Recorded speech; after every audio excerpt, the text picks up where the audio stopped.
പാൽ, ഈസ്റ്റ്, മൈദമാവ് കൂട്ടിക്കുഴക്കുക. ഇത് ചിക്കൻ പൊരിക്കുക. ഉള്ളി ബരീക്ക് കട്ട് ചെയ്യുക, പൊരിക്കുക. ഓക്കെ.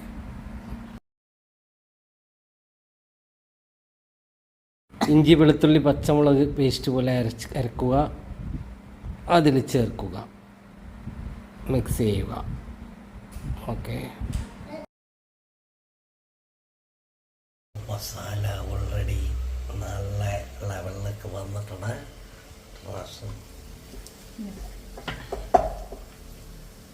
മഞ്ഞപ്പൊടി,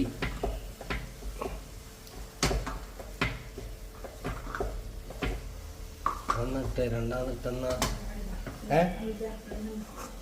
അല്ല മഞ്ഞപ്പൊടി ഇട്ടുള്ളൂ. അല്ല, കുരുമുളക് പൊടി,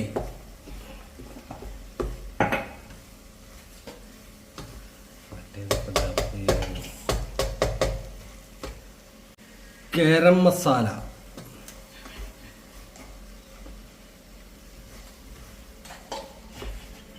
എഴുതി കാണിക്കാം. ഗരം മസാല,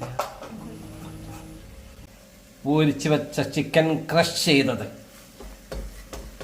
യാമോനെ ഇരിക്കട്ടെ. വരൂ വരൂ വരൂ വരൂ. മല്ലിച്ചപ്പ്. ഇത് കുറച്ച് മൈദ കലക്കി വെക്കുക, കുറച്ച് ഉപ്പിട്ടിട്ട് കറക്കി വെക്കുക. ഇത് ബ്രെഡ് മിക്സിയിലിട്ട് പൊടിച്ച് വെച്ചതാണ്. ബ്രെഡ് മിക്സിയിലിട്ട് പൊടിച്ച് വെക്കുക. നേരത്തെ മാവ് നമ്മൾ ആക്കി വെച്ച മാവ്. ഇതാ കുറച്ച് വണ്ണമുള്ള മാവ് തന്നെ. ഇതാ നല്ല കുറച്ച് തടി ഇങ്ങനെ പരത്തുക. ഇതെൻ്റെ തടി ഏകദേശം 2 mm 3 mm തടി ഇങ്ങനെ പരത്തുക. എന്നിട്ട് ഏതെങ്കിലും ഒരു മൂടി എടുത്തിട്ട് ഇങ്ങനെ വെച്ചിട്ട് ഇതാ ഇങ്ങനെ ഇതാക്കുമ്പോൾ ഇതങ്ങനെ മുറിഞ്ഞു. നമ്മൾ മുറിക്കുമ്പോൾ എപ്പോഴും കുറച്ചും കൂടി അമർത്തിയിട്ട് മുറിക്കണം. ഇതിപ്പോൾ ശരിക്കും കിട്ടിയിട്ടുണ്ടാവും. ഇതണ്ട ശരിക്കും കിട്ടി. ഇതിങ്ങനെ കിട്ടി. ഇതിൽ വെച്ച് 2 സൈഡ് നല്ല 2 സൈഡിൽ ഇപ്പോൾ ബ്രെഡ് പൊടി ഇതാക്കി വെച്ച് കൊടുക്കുക. ഗായ്സ് നേരെ അടുപ്പിൽ വാട്ടേ ഫാന്റാസ്റ്റിക്. അവിടെ നമുക്ക് പൊരിഞ്ഞട്ടെ. ഹലോ ഗൈസ്, നമ്മൾ ഇന്ന് ഉണ്ടാക്കിയത് ബീറ്റാ ഫില്ലാണ്. പിന്നെ പറയാം, പിന്നെ റെക്കോർഡ് ചെയ്യുമ്പോൾ പറയാം. ഓക്കെ, റെക്കോർഡ് ചെയ്യുമ്പോൾ പറയാം. എൻ്റെ ഒന്നിച്ച് പറയണ്ടേ.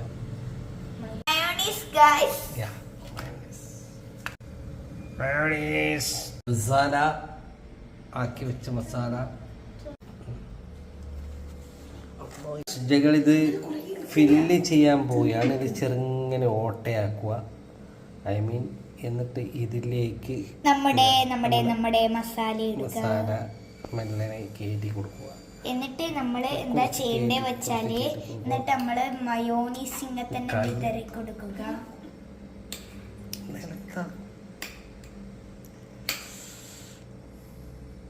മയോണീസ് ഇടുക. എന്നിട്ട് നമ്മളെ കെച്ചപ്പ് അങ്ങ് ഒഴിച്ചെടുക്കുക.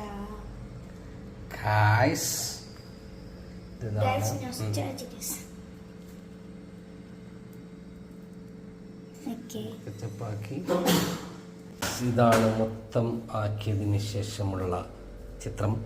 ഇതിന്റെ പേരാണ് ബീറ്റാ ഫിൽ. നമ്മുടെ ബീറ്റാ ഫിൽ. ഓക്കെ.